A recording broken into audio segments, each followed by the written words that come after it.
Les amis, ravi de vous retrouver aujourd'hui pour une nouvelle vidéo et aujourd'hui on va évidemment analyser la demi-finale de l'Euro 2024, la première qui opposait l'équipe de France à la sélection espagnole et je suis évidemment déçu et si je devais faire une analyse rudimentaire, une analyse limitée, alors oui mon analyse va faire 10 minutes, une analyse dans laquelle je vais exprimer ma déception avec des arguments rationnels aussi parce que je suis là pour me professionnaliser également là-dedans dans ce genre d'analyse, mais si je devais résumer ce match en une seule phrase, et je pense que c'est la phrase la plus pertinente par rapport à ça, c'est qu'on est tombé sur une équipe qui était tout simplement meilleure que nous, une équipe qui a respecté le jeu. Et respecter le jeu, c'est tout ce qu'on n'a pas fait depuis le début du tournoi. Et hier, on le disait en preview du match. Alors j'avais fait la preview sur TikTok, d'ailleurs n'hésitez pas à me rejoindre sur TikTok, sur YouTube, je ne l'ai pas faite la preview, mais ce qu'on disait en preview, et beaucoup d'experts le disaient, hein, j'étais pas le seul d'ailleurs, il y a beaucoup de gens qui s'y connaissent beaucoup mieux que moi et qui ont fait cette analyse aussi et qui ont dit que c'était une opposition de style entre une équipe de France très solide défensivement, qui mise tout sur un bloc très bas, une équipe très solidaire dont la défense est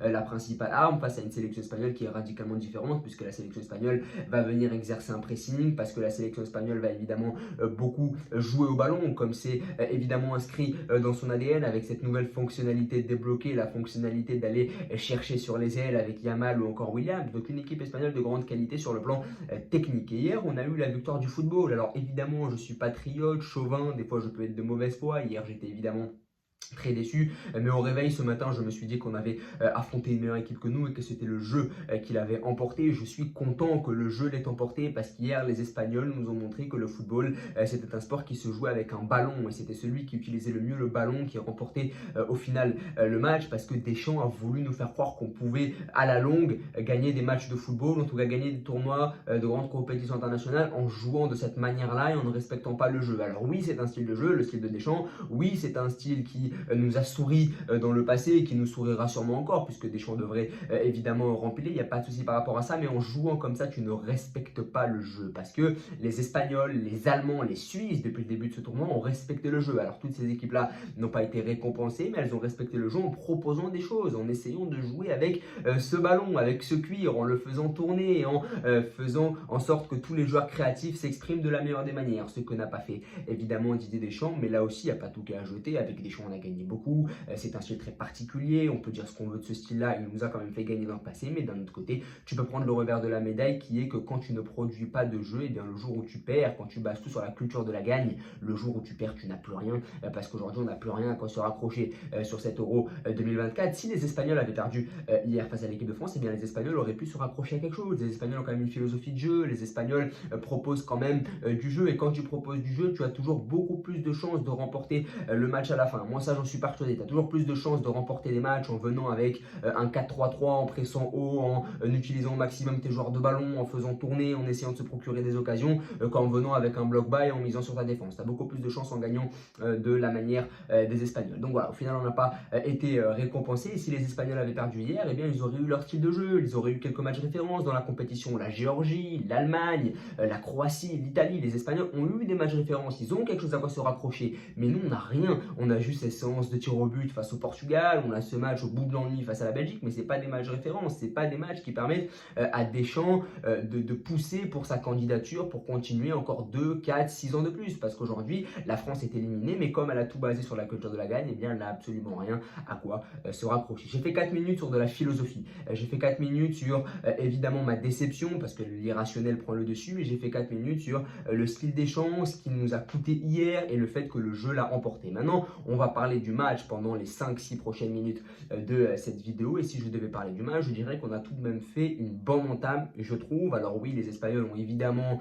tout de suite mis le pied sur le ballon, il y a eu cette occasion de Fabien Ruiz sur ce superbe centre de Yamal qui m'a rappelé d'ailleurs le but de l'Espagne inscrit face à la Géorgie, avec Yamal qui centre du pied gauche et Fabien Ruiz qui se projette dans la surface de réparation. Mais je trouve qu'on a fait plutôt un bon match, on a su se montrer solide évidemment comme d'habitude, et je me suis dit on est reparti pour les remakes de France-Belgique et de France-Portugal avec juste une meilleure équipe. Je me suis dit bon, vu que le niveau monte, forcément on va affronter des meilleures équipes, mais ça va continuer à le faire, on va faire le dos rond, et puis encore plus quand Kolo Muani a marqué sur un coup de génie de Mbappé. Et ça aussi il faut le notifier, à la 10e minute, le but de Randal Kolo Muani intervient sur une superbe passe décisive de Kylian Mbappé. Je me suis dit, point 1, Kylian Mbappé est réveillé. Point 2, on a un vrai attaquant. Point 3, on a réussi à marquer dans le jeu. Et c'est terminé. Je me suis dit, à ce moment-là, on mène 1-0 face à une sélection espagnole qui a d'ores et déjà fait preuve de maladresse sur les 5-6 premières minutes avec cette tête de Fabien Ruiz qui est passée au-dessus. Je me suis dit, oui, maintenant les Espagnols vont faire tourner le ballon. Les Espagnols vont commencer à jouer comme ils le font très bien, mais ils vont encore buter sur notre bloc très solide. D'autant plus que, contrairement au match face à la Belgique ou encore face au Portugal, on a ouvert le score très tôt. Et donc, je me suis dit, c'est terminé. Et encore plus en demi-finale, on sait que l'esprit Deschamps monte crescendo au fur et à mesure des compétitions. Et plus on avance dans les compétitions internationales, plus le style Deschamps se fait ressentir en général. Je me suis dit c'est terminé pour les Espagnols. Sauf qu'en football, il y a une réalité qui s'appelle le jeu. Et ça, les Espagnols l'ont parfaitement compris. Ils ont continué loin de se laisser abattre. Les Espagnols de Olmo, Yamal, Williams, il y a quand même de la qualité dans cette équipe. Et bien, ils ont continué à jouer leur football. Ils avaient déjà été menés au score face à la Géorgie, donc ils savaient ce que c'était que d'être menés. Ils avaient déjà eu du mal face à l'Allemagne. Ils avaient été malmenés jusqu'à l'égalisation des Allemands. Et même en prolongation, ça avait été compliqué pour eux. Donc c'est une équipe qui a su, durant toute la compétition, faire le dos rond, qui a su des fois défendre bas, qui a su des fois faire face à des problèmes, qui a su faire face à des complications. Et c'est ce qui s'est passé face à la Géorgie, c'est ce qui s'est passé sur l'égalisation de Florian Wirtz face à l'Allemagne, et c'est ce qui s'est passé encore hier sur l'ouverture du score de Kolo Muani. Mais il est vrai que l'ouverture du score de Kolo Muani m'a emballé, parce que je me suis dit, on est dans le style Deschamps. On va défendre, on mène un 0, Mbappé s'est réveillé, on a un 9, on va se montrer solide avec un but d'avance en plus alors qu'on n'a rien pris depuis le début de la compétition.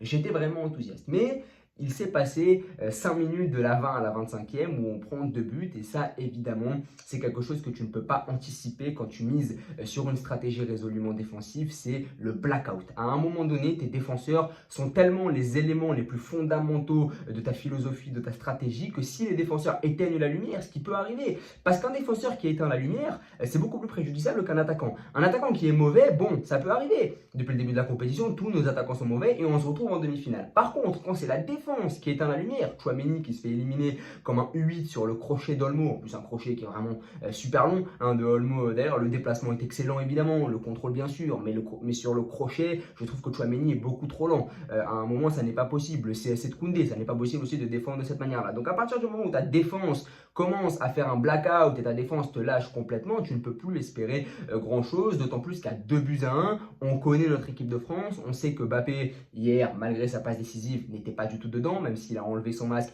évidemment, quoique le masque n'était pas un problème, mais ça on le savait, Mbappé voulait simplement nous enfumer par rapport à ce masque-là. Moi je ne pense pas que le masque eût été un problème à un moment donné durant cette compétition. Oui, ça peut gêner, mais il y a beaucoup de joueurs qui jouent avec et ça ne pose absolument aucun problème. Je pense que le masque a été la goutte d'eau qui a fait déborder le vase d'une saison déjà très compliquée. On nous a en plus servi les fumisteries de la situation politique en France qui aurait eu un impact sur son mandat. Alors qu'est-ce qu'il ne faut pas entendre? Donc c'est vrai que au final, oui, il a eu une saison compliquée, mais hier sur le match, il n'est pas bon et c'est pas à cause du masque, et c'est pas à cause de son nez, c'est pas à cause de la situation politique, et c'est pas à cause des coéquipiers, parce qu'il s'est aussi plaint des coéquipiers en conférence de presse en disant je n'ai plus Paul Pogba derrière moi, je n'ai plus autant de bons ballons, donc je ne peux plus autant prendre la profondeur et être servi comme dans le passé. Donc il a voulu évidemment lui se trouver un tas d'excuses, quoique je l'ai trouvé très lucide en zone mixte en disant qu'il avait raté son euro, en disant que maintenant il allait prendre des vacances, qu'évidemment c'était un coup de jour pour lui, donc il faut rendre à César ce qui est à César aussi. Il est vrai qu'il a su être lucide et reconnaître que son tournoi avait été mauvais en zone mixte là aussi, même s'il a voulu nous enfumer pendant la compétition avec des raisons de contre-performance qui ne se tenaient absolument pas. Il faut reconnaître tout de même qu'en zone mixte, il a su se montrer lucide là aussi. Mais cette équipe de France, elle a pris l'eau en 5 minutes et la défense te lâche. La défense qui était ta force depuis le début de la compétition te lâche. Tu es mené 2-1. Alors oui, à ce moment-là, il manque du temps, mais on n'est pas les Allemands. On n'est pas les Suisses et on a encore moins les Anglais. On n'a pas Bellingham devant. Le problème, c'est ça, c'est qu'aujourd'hui, tu n'as pas de joueur suffisamment capable d'allumer la lumière. Je parlais de blackout pour la défense, mais même offensivement, tu n'as pas suffisamment de joueurs pour allumer la lumière et pour faire en sorte que tu puisses revenir face à cette sélection espagnole qui mène 2-1. Alors oui, il y a des joueurs qui sont tout à fait capables de le faire. D'ailleurs, ils sont rentrés à l'heure de jeu, Griezmann, Barcola, Camavinga. Je trouve que les choix de Deschamps ont été plutôt judicieux. Alors Deschamps a mis Antoine Griezmann sur le banc de touche. Moi, à choisir entre Griezmann et Mbappé, j'aurais mis Mbappé sur le banc parce que Griezmann, même s'il est mauvais, ça reste le mec qui peut, sur une passe, sur un coup de pied arrêté, parce qu'hier, en plus, en enlevant Griezmann, on a forcément enlevé sa qualité sur coup de pied arrêté. Alors oui, sur coup de pied arrêté, depuis le début de la compétition, Griezmann, c'était pas top, mais ça reste quand même toujours mieux que Ousmane Dembélé, qui n'a pas réussi à mettre un seul bon coup de pied pied arrêté dans la surface de réparation adverse. Donc en te passant de Griezmann, tu te passes aussi d'un joueur qui est capable de mettre les ballons dans la défense espagnole, en tout cas sur coup de pied arrêté, et qui est même capable de trouver une passe. Parce que hier, tu n'as pas de joueur capable de trouver la passe pour déstabiliser le bloc espagnol. Alors oui, Griezmann n'est pas bon depuis le début de la compétition, mais on pouvait toujours compter sur un éclair de génie du joueur de l'Atlético sur un match comme celui d'hier. Alors que Mbappé, dans la forme dans laquelle il est, mais même le profil du joueur, n'est pas fait pour trouver un éclair de génie, une passe au bon moment, etc. Alors oui, sur Kolo Muani, oui, évidemment, il a mis une belle passe à Kolo Muani, mais je veux dire un joueur créatif, persistant, consistant pendant 90 minutes, qui aurait su prendre les clés du jeu à fond, eh ben on n'en avait pas. Et en te privant de Griezmann, tu as enlevé la seule bribe d'options techniques et créatives qu'il pouvait y avoir, même si évidemment il n'est pas bon depuis le début du tournoi, mais enlever Griezmann, c'était un peu la solution facile, parce que tu sais très bien que si tu enlèves Griezmann dans le vestiaire, il risque pas d'y avoir tant de remous que ça, étant donné que Griezmann est un joueur de collectif qui aime profondément sa nation. Je ne dis pas que Mbappé n'aime pas sa nation, mais je dis simplement que si tu enlèves Griezmann, tu causes moins de problèmes que si tu enlèves Mbappé, ça risque au moins d'imploser dans le vestiaire. Et c'est la même chose à l'heure de jeu. Sortir N'Golo Kanté au lieu de Tchouaméni et Rabiot, c'est la certitude pour Deschamps de ne pas se créer de problème dans le vestiaire. Parce que s'il commence à sortir Rabiot, s'il commence à sortir Tchouaméni, il se frotte à des caractères et des égos qui sont beaucoup plus forts que celui du pauvre N'Golo, qui a malheureusement hier subi les conséquences de cette frilosité de Deschamps et cette peur chronique qu'a Deschamps de sortir certains égos forts du vestiaire. C'est pour ça qu'il a mis les 3 milieux de terrain, c'est pour ça qu'il a mis Tchouaméni, Rabiot et Kanté, et qu'il a été incapable de choisir entre les trois, alors qu'on savait tous qu'il ne fallait qu'en mettre que 2 sur ce tournoi-là.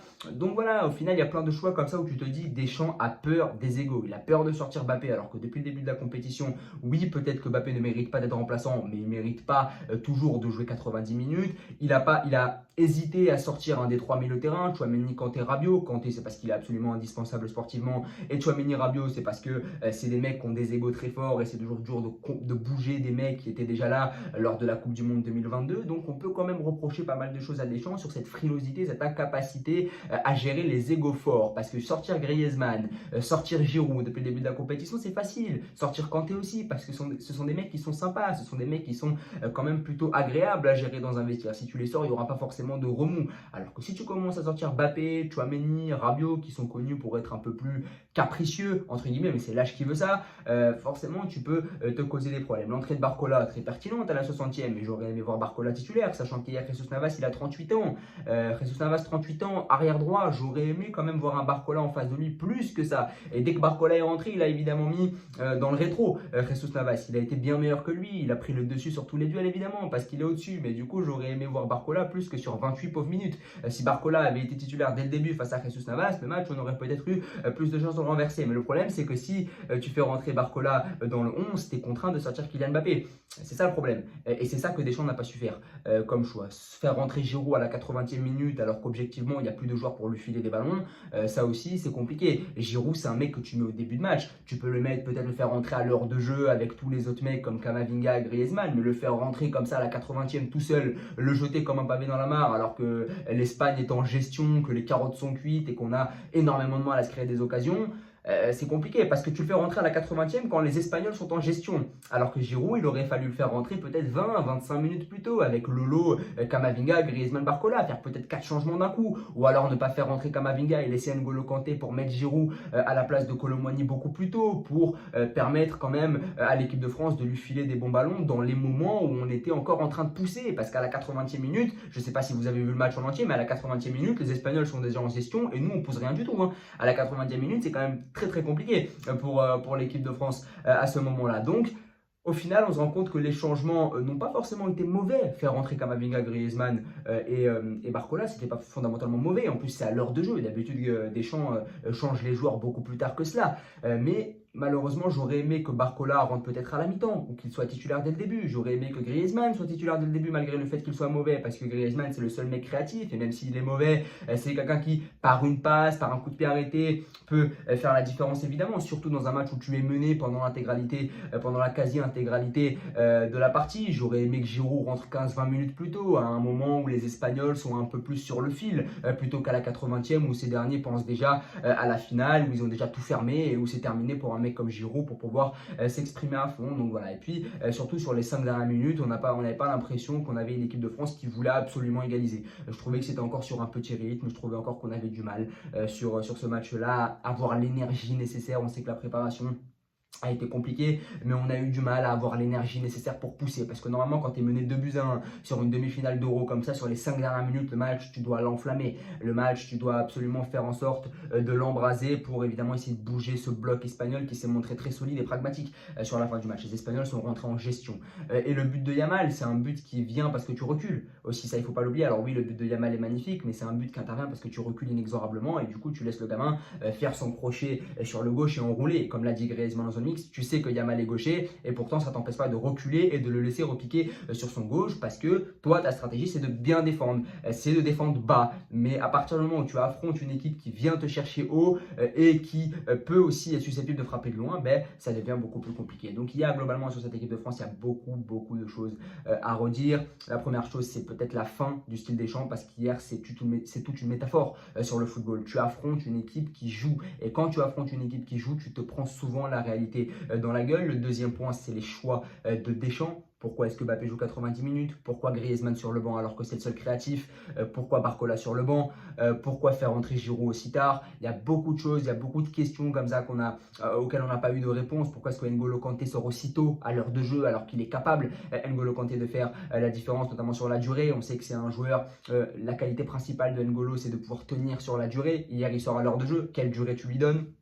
Donc il y a beaucoup de choix comme ça où c'est compliqué, mais au final j'ai fait 16 minutes, mais l'épilogue c'est qu'on a affronté une équipe qui est meilleure que nous, pas individuellement, parce que je pense qu'individuellement on a des meilleurs joueurs de foot que l'Espagne, mais c'est collectivement, cette équipe d'Espagne, collectivement elle est très forte et c'est magnifique que cette équipe espagnole soit en finale parce que c'est une équipe qui individuellement est moins forte que nous, mais collectivement a su proposer des choses qui ont fait en sorte qu'ils ont réussi à nous surpasser sur le plan collectif, nous rappelant que le football est un sport profondément collectif et tu peux aligner le meilleur 11 que tu veux. S'il n'y a pas assez d'animation, si tu n'arrives pas à gérer tes égos, ça devient évidemment très compliqué quand tu affrontes une équipe qui certes est moins talentueuse que toi individuellement, mais qui a évidemment cette fibre collective. Forcément, ça devient beaucoup plus compliqué. En tout cas, n'hésitez pas à vous abonner, à liker et à partager. Merci beaucoup.